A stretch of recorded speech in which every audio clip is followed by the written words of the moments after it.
Firebirds on the fly. Well, normally I say it's footwork that gets you those sort of pickups, but not literally.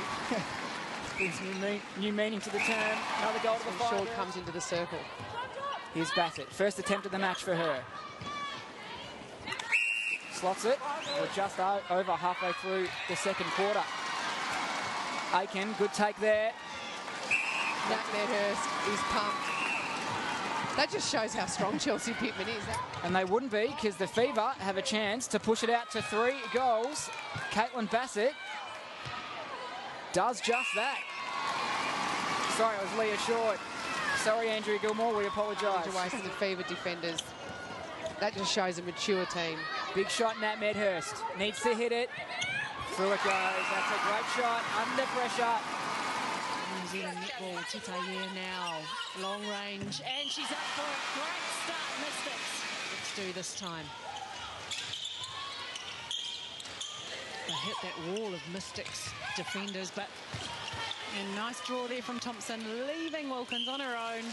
Gee, they've opened up that circle for the Mystics. Tutaia, wing attack side. And good free movement and a good exchange between she and Tina Parra-George. Way to finish.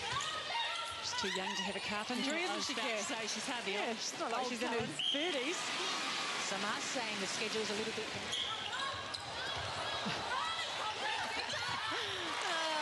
she's putting on a show now, Catherine Latu. Too flat there. You got to come, you got to meet the ball. And she'll shoot from here with Piiti. She doesn't mind that. And it goes this time. Defence, they're requiring a lot more passes. And she's only a couple of steps inside the circle with Piiti. And Griffin gets the rebound. Yeah. She's been strong all season, Griffin, on those rebounds. Piiti. Oh, look at that. The big diagonal. Yeah. Prattley's doing a ground of work around that, going from one side to the other. Hey, look at that, taking the pass so quickly too, before anyone has a chance to set. There's a screen from someone, rebound. He didn't need to, it was straight net. Very unlucky. You know, it's a good chase for a tall girl.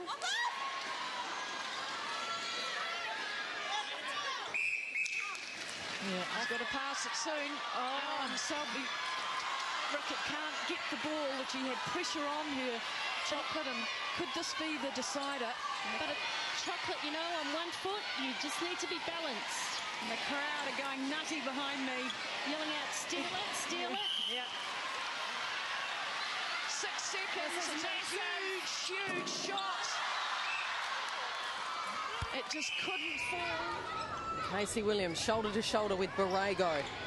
So the option here is Bell. And Erin Bell is 2 from 2. Just watch Williams there. That's no mean feat. Right, so the Magic, after a couple of turnovers, there's another one. They'll just trail by 4, the Adelaide Thunderbirds. So they're still in this contest, particularly when Leighton is doing things like that.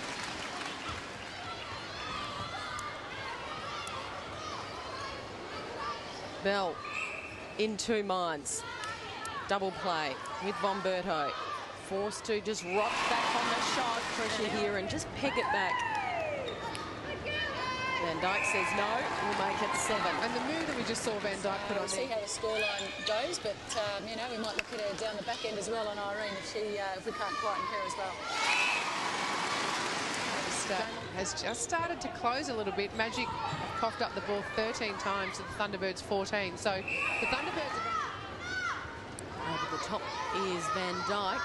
And that would have been her 40th, but Kate Shimon says, I'm going to make you work for it. You heard Yvette, the coach of the Pulse, say that Cassidy has been put in at goal attack to try and, lady there with the ball on screen, to try and actually deliver the ball a little bit earlier into Thwaites. I think sometimes the Pulse are a little hesitant. She's got a few goals on the board. She's playing well. I saw her parents earlier, so this is a big game for Caitlyn. Certainly is. Thank you for that, Sarah. There's Cheryl McMahon, the injured skipper of the Vixens. Caught up with her pre-game. Must be tough for her, always having to watch her teammates battle it out on court now. Well, I can tell you about a situation very quickly back in the first year with Fever that one of our athletes had to run up and basically show the blood to the umpire because she knew if she called time, she would have had to have left the court. So I mean, that's almost stupid, to be honest. At the start of the year when they played, we're talking 20-goal margins. 5 birds. 5 birds. Well and truly comfortably. Yeah. Players Dan, and it shouldn't. Oh, there's that Kushla Lichwa. Look You out. said, look out. Charging through. If she wants the ball, she's going for it. If Beveridge is down, so I still think they've got some concerns with 60 minutes of form. My biggest concern for the Vixens is their transitional game, and that is their ability to move the ball down with the finesse that we are so used to seeing them do.